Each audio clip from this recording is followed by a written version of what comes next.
Hi guys, a blessed Sunday to one and all. How are you feeling today? I hope katatanan nata sa sakto, no? Yoga, inspiring nga to ang mga sitwasyon karon because we already received the blessing that is expressed to us by our loving Father.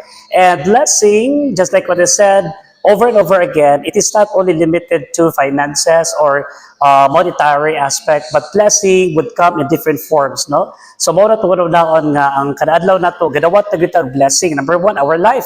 The gift of life is a blessing. The mere fact that you are still you can still open your eyes, you can still move your hands, you can still walk, that is a blessing given to God. Another one is talent.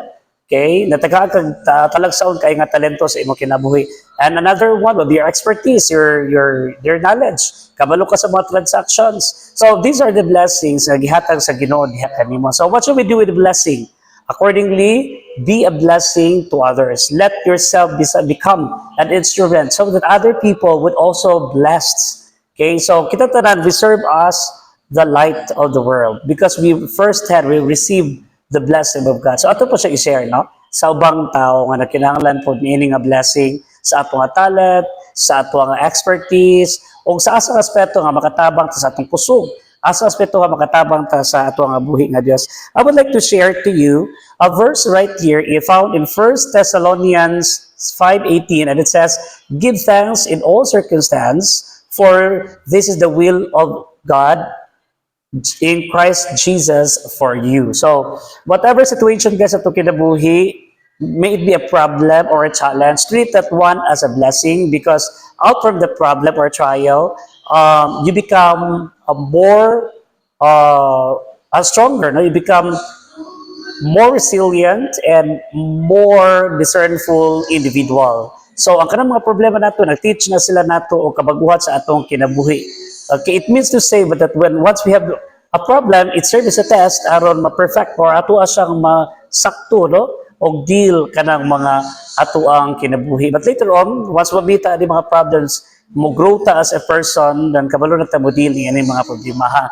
And not only that, because we have already went through these challenges, circumstances, we can also help other people by giving our advice or sharing to them our inputs or sharing to them, giving to them our help. Now we offer our helping hand towards other people. Sa talent mo, just like what I mentioned, sa talent ba kana o sa mga transactions o whatever nga nangangalanan ng mga tao. So this is one way of passing the blessing that you receive from God to other people. Yan na nga ito ang pagpass, no? So yun na, you become an inspiration, you become an instrument for change, a catalyst of change of other people.